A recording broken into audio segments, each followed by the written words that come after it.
ETF index mutual funds నేర్చుకుని stock మార్కెట్లో రాణించాలనుకుంటున్నారా? వెంటనే ఈ నెంబర్కి కాల్ చేయండి. ప్రజెంట్ మనతో పాటు ఉన్నారు academician and management consultant Krishna Prasad గారు. నమస్తే సార్. నమస్తే నవీన గారు. సార్ చాలా గ్యాప్ వచ్చేసింది. Yes, అవునండి. న్యూ ఇయర్ లో మనం మళ్ళీ కొత్త కాన్సెప్ట్స్ తో వెళ్దాము. చాలా వీడియోస్ చేసాము 2025 లో. Yes. So thanks for coming sir. It's my అడగగానే pleasure. సార్ మరి coming to Trump, Yes. Already మనం ట్రంప్ పైన చాలా వీడియోలో మాట్లాడుకున్నాం. ట్రంప్ అవునండి. వచ్చినప్పటి నుంచి ఇప్పటి వరకు కూడా చాలా డెసిషన్స్ తీసుకుంటున్నాడు. Yes. ఇప్పుడు కొత్తగా ఏంటంటే టాలెంట్ ఉంది, మంచి యూనివర్సిటీలో జాబ్ చేస్తున్నారు, మంచి Okay. శాలరీ ఉంది, అన్ని బాగున్నాయి. కాకపోతే ఏంటంటే పాస్పోర్ట్ లో ఇండియన్ అని ఉందా, Okay. అంటే ఆర్ యూ సిటిజన్, Okay. ఇక్కడ సిటిజన్ కాకపోతే you have to go back home Okay. అని కొత్తగా మళ్ళీ ఇదొకటి వస్తుంది, ఆర్టికల్స్ వస్తున్నాయి, న్యూస్ వస్తుంది. అసలు ఏంటి ట్రంప్ ఏం చేస్తున్నాడు, ఏం అనుకుంటున్నాడు, Okay. అసలు ఏంటి ఇదంతా అంటే? సుమన్ టీవీ ప్రేక్షకులందరికీ happy new year and advance Sankranti wishes. Thank you sir. Thank you. Very trending question అడిగారు నవీన గారు. బేసికల్గా it is not just about US అండి. జనరల్గా నేను యూఎస్ గురించి తర్వాత మాట్లాడతాను. ఏ దేశానికైనా ముందు ఒక కుటుంబాన్ని చూద్దాం మనం. ఏ ఫ్యామిలీలో ఇలా ఉంటుందంటే ఫస్ట్ నా ఫ్యామిలీ మెంబర్స్ గ్రో అవ్వాలి, నా ఫ్యామిలీ మెంబర్స్ ఎదగాలి అనే ఒక ఆలోచన ప్రతి పేరెంట్స్ కూడా. అలాగే ఒక కంట్రీ తీసుకుంటే నా ఇండియన్స్ ఫస్ట్ డెవలప్ అవ్వాలంటే ఒక కాన్సెప్ట్లో ఇండియన్ గవర్నమెంట్ ఆలోచిస్తుంది. అయితే అమెరికాకు వచ్చేసరికి అగ్రదేశం అంటే ప్రపంచంలో అమెరికా అనేది అగ్రదేశం అది. Yes. సో వాళ్ళకి అది కాస్త ఎక్కువ పాలు ఉంటుంది. ముఖ్యంగా అమెరికన్స్కి ఇఫ్ యు సీ వాళ్ళ స్టేట్మెంట్ ఏంటంటే నేషన్ ఫస్ట్ అంటారు వాళ్ళు. ఓకే, దానిలో ప్రాసెస్లోనే ఎప్పుడు కూడా వాళ్ళు ఏదైతే వాళ్ళు కొన్ని దశాబ్ద కాలాలుగా వాళ్ళు ఏదైతే ఈ వరల్డ్ డామినెన్స్ అనే ఒక రోల్ ప్లే చేస్తున్నారో వాళ్ళు దాన్ని కంటిన్యూ చేయడం కొరకు ఎప్పుడు పోరాడుతుంటారు.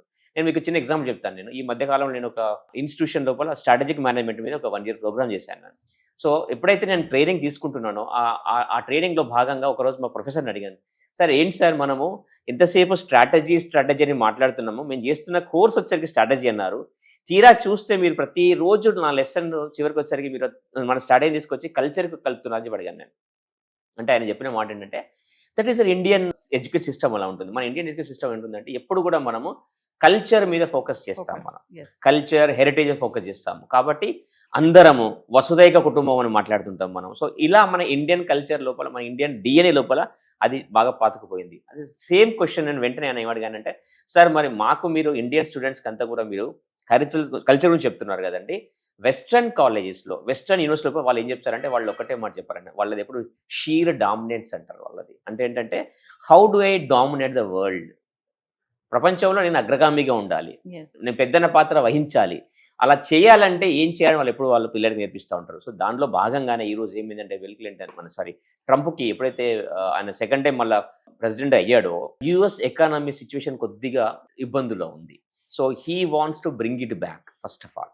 ఎందుకంటే ఎంత వాళ్ళ జీడిపి ప్రపంచంలో అగ్రగామిగా ఉన్నప్పటికీ ఫాలోడ్ బై చైనా ఎప్పుడు వాళ్ళు రెడీగా ఉన్నారు, ఎప్పుడెప్పుడు మనం బీట్ చేస్తామని వాళ్ళు రెడీగా ఉన్నారు. అట్ ద సేమ్ టైం మనం ఇండియన్ ఎకానమీ కూడా 5th ఎకానమీ నుంచి 4th ఎకానమీకి ఎదిగింది ఇప్పుడు. Yes. So what I'm trying to say, ఈ ఎంటైర్ ప్రాసెస్ లోపల యుఎస్ వాళ్ళకి వాళ్ళ ఉనికి కోల్పోకూడదు, వాళ్ళ డామినెన్స్ కంటిన్యూ చేయాలి. డామినెన్స్ కంటిన్యూ చేయాలంటే ఏ కంట్రీస్ ఎదుగుతూ ఉన్నాయి, Yes. ఏ కంట్రీస్ వాళ్ళకి ఫ్యూచర్లో థ్రెట్ అయ్యే అవకాశాలు ఉన్నాయి, సో వాటికి మనం ఏ రకంగా బ్రేక్ వేయాలి అనే ఆలోచన లోపల వాళ్ళు కొత్త సిస్టమ్స్, న్యూ టారిఫ్స్ తీసుకొచ్చారు. తర్వాత ఇప్పుడు H1B వీసాకి ఎక్స్ట్రా డబ్బులు ఛార్జ్ Yes. చేస్తున్నారు, రకరకాల రూల్స్ అండ్ రెగ్యులేషన్స్ ఇంపోజ్ చేస్తూ పోతున్నారు. But I will tell you very honestly, over a period of time they will realize that, ఎందుకంటే ఇండియన్ టాలెంట్ ఏదైతే ఉందో మనము we are very hard working people, we are very talented. బేసికల్గా యూఎస్లో చూస్తే కనుక వాళ్ళ ఆర్థిక వ్యవస్థ అంత గొప్పగా ఎదగడం కారణము స్టెమ్ అంటారు, అంటే Yes. సైన్స్, టెక్నాలజీ, ఇంజనీరింగ్ ఇవన్నీ ఉన్నాయి కదండి. దాంట్లో ప్రతి డిపార్ట్మెంట్లో ప్రతి ఫంక్షన్లో కూడా మన ఇండియన్స్ చాలా పెద్ద ప్రముఖ పాత్ర వహించారు. కాబట్టి మన యుఎస్ గ్రోత్ లోపల ఇండియన్స్ యొక్క పాత్ర చాలా గొప్పగా ఉంది. సో అది ప్రస్తుతం ఆ విషయం తెలుసు వాళ్ళకి, యుఎస్ సిటిజన్స్కి తెలుసు అండ్ ట్రంప్కి తెలుసు. కాకపోతే ఏంటంటే వాళ్ళ ఏదైతే ఆ డామినెన్స్ ఎక్కడ లూజ్ అయ్యే కంట్రీస్ లోపల ఏది మనకు మేజర్గా పాత్ర వహిస్తుంది అని వాళ్ళకి కొద్దిగా మనము వాళ్ళని ఏ రకంగా మనం తగ్గించే ప్రయత్నం చేస్తానే ప్రయత్నంలో భాగమే తప్ప Yes. This is not going to be permanent scenario and definitely things will change again. ఈ మధ్య కాలంలో ఐ డోంట్ నో, ఇంకా నేను కరెక్ట్ స్టాటస్ చూడలేదు కానీ ఈ మధ్య కాలంలో మళ్ళీ ఎక్కడో నేను న్యూస్లో విన్నాను, మళ్ళీ ట్రంప్ ఆలోచన కొద్దిగా మారుతున్నాయి అని చెప్పేసి మళ్ళీ ఈ మధ్య కాలంలో 2-3 సార్లు మోడీకి కాల్ చేశాడట ఆయన, I want to come and meet you or let's meet అని చెప్పి అంటున్నా. అంటే there are the perceptions are changing and it is very dynamic in nature. Global politics కనుక చూసుకుంటే కనుక సిచ్యువేషన్ చాలా డ్రాస్టికల్గా మారిపోతుంటాయి. ఆ ప్రాసెస్ లోపల ఎప్పుడేమైనా జరగచ్చు. ఓకే, చేంజ్ ఈజ్ కాన్స్టెంట్ అండి. Yes. మార్పు అనేది ఎప్పుడు జరుగుతూనే ఉంటుంది. ఈ మార్పులో భాగంగా వాళ్లకున్న డామినెన్స్ నిలబెట్టుకోవడం కొరకు ఆయన చేసిన ప్రయత్నంలో భాగంగా జరుగుతుంది. But this is not going to be temporary permanent scenario. I'm sorry.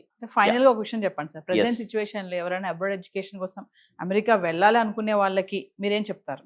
I will tell you అండి. నేను ఇప్పుడు మా ఇంటి దగ్గర నుంచి నేను ఇక్కడికి వచ్చానండి. వస్తుంటే నాకు మధ్యలో బోల్డ్ అని సిగ్నల్స్ కనబడ్డాయి నాకు. ఓకే, రెడ్ సిగ్నల్ ఉంటుంది, ఎల్లో సిగ్నల్ ఉంటుంది, గ్రీన్ సిగ్నల్ ఉంటుంది. రెడ్ సిగ్నల్ అంటే నేను ఆగిపోతాను. Yes. ఎల్లో సిగ్నల్ అంటే చూసి జాగ్రత్తగా వెళ్తాను. గ్రీన్ సిగ్నల్ వెంటనే వెళ్ళిపోతాను. This is like yellow signal. This is like current situation ఏదైతుందో అమెరికాలో prevailing situation is like yellow signal. అంటే Yes. కాస్త చూసి ఆలోచించి ఆచితూచి వెళ్ళాల్సింది తప్ప ఆగాల్సిన అవసరం లేదు. మనము ఏ రోజైతే మన స్కిల్స్ మీద మనం డిపెండ్ అయి ఉంటామో, as long as real skills, we are hard working in nature, nothing is going to stop out. So Yes. జాగ్రత్తగా చూసి వెళ్ళాలి. మనం ఎంచుకున్న స్టడీస్ ఎటువంటి కోర్సులో వెళ్తున్నాం, దానివల్ల ఎటువంటి ఉపయోగాలు, మనకు ఉద్యోగ అవకాశం కోసం మనం బేరీజ్ వేసుకొని ప్రాపర్గా అనలైజ్ చేసి వెళ్తే తప్ప ఎటువంటి ఇబ్బంది రాదు. Yes. Yeah. Thank you, sir. Thank you very much.